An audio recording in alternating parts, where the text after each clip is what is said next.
next 2 months, Williams is quiet, but it's only a matter of time before his insatiable appetite roars back to life.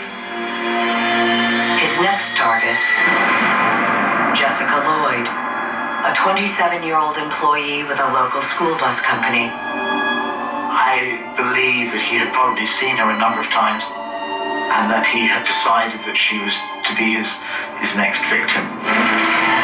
On the evening of January 28, 2010, Williams parks in a field near Jessica's home and waits for lights out.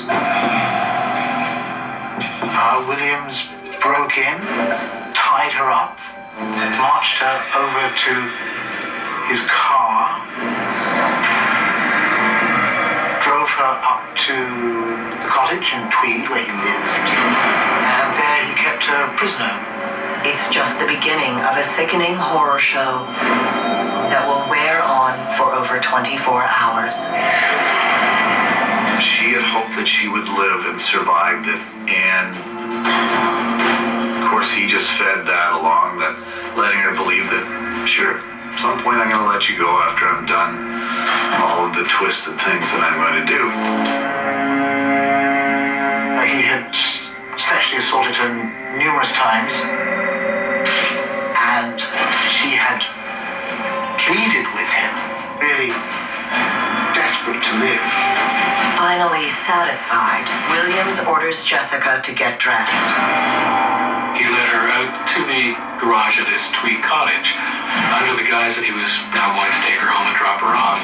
But he has no intention of making good on that promise. Instead, he clubs Jessica from behind, so hard it crushes her skull. He then chokes the last breath of life out of her. And just minutes after her murder, the cold-blooded colonel packs his bags for a flight mission to sunny California. When he returns 3 days later, he goes to his cottage to retrieve Jessica's body, then dumps it deep in the Ontario wilderness. Jessica is reported missing, and Williams is certain he's gotten away with murder again. He felt he could do this, and there was no risk of him being caught. He was far superior to everybody else, and it wasn't going to happen.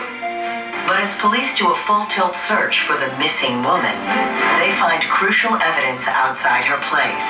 It seems the stone-cold colonel made a tactical error.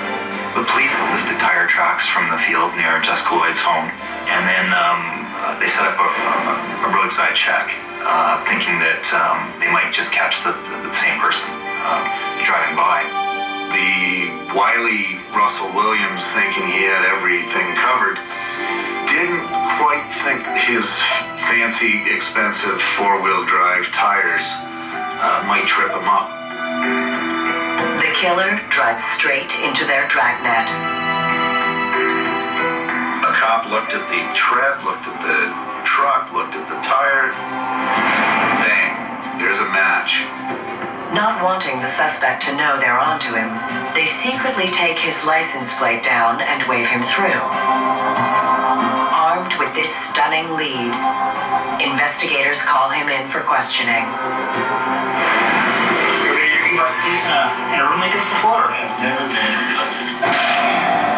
Confronted with the tire tread evidence and his lack of an alibi, Williams folds.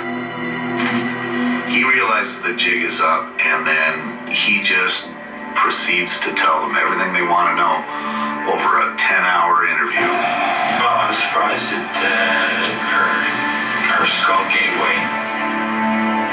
A long, grueling gushing of all the facts. Tie her up, run upstairs.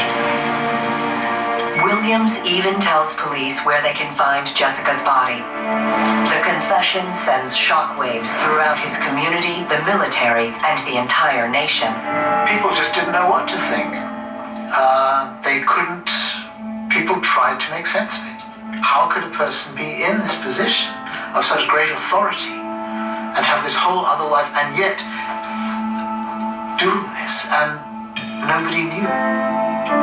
The dishonored colonel pleads guilty to all 88 charges, including 2 of first-degree murder. He's locked away in solitary confinement for the rest of his days, where he can no longer hide in plain sight. His wife has never commented. But the one question that remains unanswered is why. Nobody ever got behind the mask. And sure, they did a masterful job in the interview, but it's still, nobody knows what made him tick, what made him do these things. And may never know. It's shocking to think how Russell Williams concealed his truly evil nature from the world. He had everyone fooled. Had it not been for those telltale tire prints, who knows how many more lives he would have destroyed in pursuit of his monstrous lust.